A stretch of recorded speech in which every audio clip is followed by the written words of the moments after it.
Nasdem sebenarnya ngarep Ganjar, tapi pakai Anies sebagai pancingan. Nasdem sebenarnya ngarep Ganjar, tapi pakai Anies sebagai pancingan.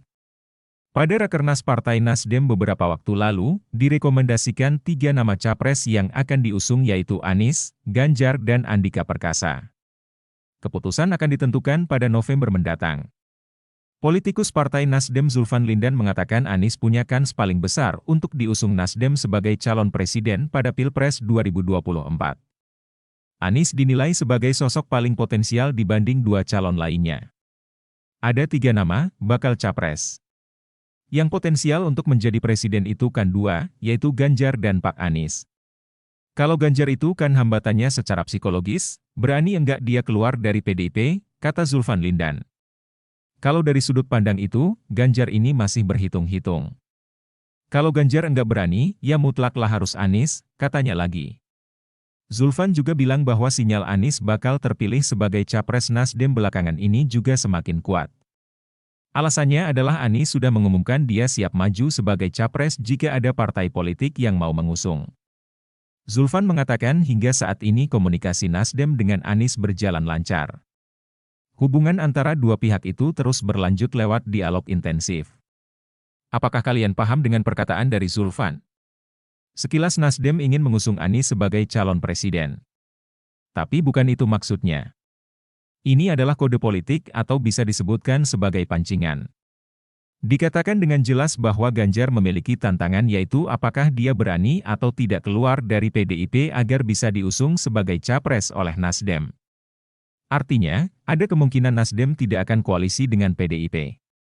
Pesan selanjutnya adalah sebenarnya partai ini lebih tertarik dengan Ganjar, sedangkan Anies adalah plan B atau capres cadangan jika Ganjar menolak. Intinya ada kesan Nasdem ngarep kepada Ganjar, Anies dijadikan sebagai faktor urgensi. Makanya Ganjar seolah terus dipancing dan digoda agar keluar dari PDIP. Ini namanya politik sambil menyelam minum air.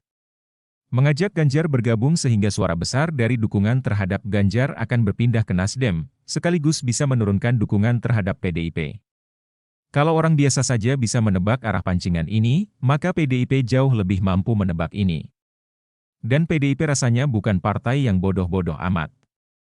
PDIP sampai saat ini masih terlihat santai dan tidak ada tanda-tanda akan mengumumkan siapa capres yang akan mereka usung. Parpol lain sebenarnya juga sedang menunggu manuver PDIP akan seperti apa. PDIP tidak mau terburu-buru karena bisa mengusung capres dan cawapres sendiri tanpa koalisi. Banyak yang menunggu dan siap meminang Ganjar kalau melihat gejala PDIP lebih memilih Puan saat ini. Tapi bisa saja terjadi perubahan di last minute. Dengan pernyataan dari Zulfan, ada indikasi Nasdem oportunis, mencari peluang terbaik bagi partai mereka. Sudah jelas partai ini ingin menggaet tokoh populer agar suara partai ikut terdongkrak. Ganjar adalah pilihan pertama mereka, meski ngomongnya memilih Anies tapi ada pancingan politik agar Ganjar segera mengambil keputusan. Sebenarnya ini kurang etis, terkesan ingin menyerobot kader partai lain demi kepentingan partai sendiri. Beberapa waktu lalu Sekjen PDIP Hasto Kristianto pernah mengungkit isu pembajakan kader menjelang pemilu 2024. Isu ini mencuat setelah Ganjar disebut bakal dibajak partai lain, jika PDIP tidak mengusungnya sebagai calon presiden.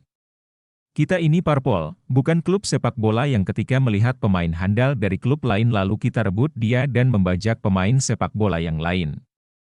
Kalau itu terjadi, maka pasti watak politiknya adalah kekuasaan kapital, kata Hasto.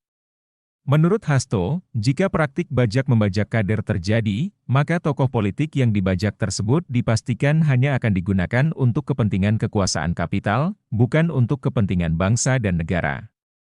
Tapi, kalau Ganjar maju capres lewat Nasdem, maka Anies bakal lewat. Anies takkan bisa nyapres, otomatis AHY pun ikutan tersingkir.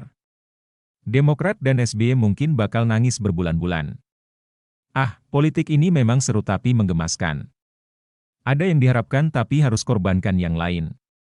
Sejauh ini, gangguan di Pilpres 2024 masih berkutat di Anies dan AHY. Dua orang ini sudah sangat kebelet jadi pemimpin. Apapun bakal dilakukan jika dirasa perlu.